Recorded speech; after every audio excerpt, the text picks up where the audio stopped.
बारिश का असर अब बिहार में भी दिखने लगा है। बगहा में गंडक नदी का बढ़ता जलस्तर नदी किनारे बसे गांवों के लिए खतरे की घंटी बन गया है। कई गांवों में बाढ़ का पानी घुस चुका है और लोग घर छोड़कर सुरक्षित ठिकानों की तलाश में जुट गए हैं। देखिए बाढ़ और उफनती नदियों के बीच लोगों की जिंदगी किस तरह दांव पर लगी है।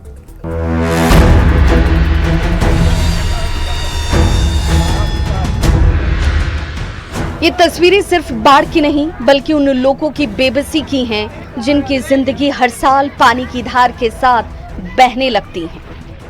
बगहा में गंडक नदी का बढ़ता जलस्तर अब गांव की चौखट तक पहुंच चुका है। चकदहवा और झंडू टोला जैसे गांवों में घरों के आसपास पानी भर गया है।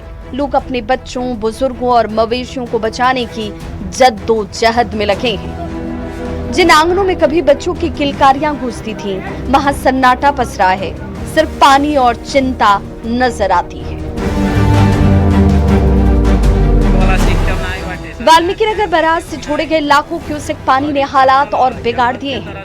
दूसरी ओर रामनगर के दोन इलाके में उफनाई पहाड़ी नदियां जिंदगी पर भारी पड़ रही हैं। बहुअरवा दोन का 11 साल का मासूम आंसू मुंडा नदी की तेज धारा में बह गया।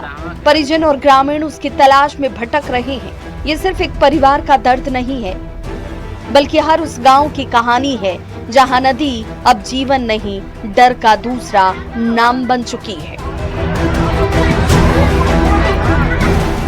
नौरंगिया दून पंचायत के कई गांव पानी से घिर चुके हैं। 2 पंचायतों के 22 गांवों का मुख्यालय से संपर्क टूट चुका है। मजबूरी ऐसी कि लोग अपनी जान हथेली पर रखकर उफनती नदी को पार कर रहे हैं। हर कदम पर मौत का खतरा है, लेकिन जिंदगी की जरूरतें उन्हें रुकने नहीं देती। बगहा से सामने आई ये तस्वीरें सिर्फ बाढ़ का मंजर नहीं दिखाती, ये उन परिवारों की पीड़ा बयां करती हैं जिनकी हर बरसात एक नई परीक्षा बन जाती है। फिलहाल सबकी निगाहें इस बात पर टिकी हैं कि राहत और बचाव की मदद आखिर कब तक इन गांवों तक पूरी तरह से पहुंचती है। न्यूज़ 18 के लिए बगहा से मुन्ना राज के साथ ब्यूरो रिपोर्ट।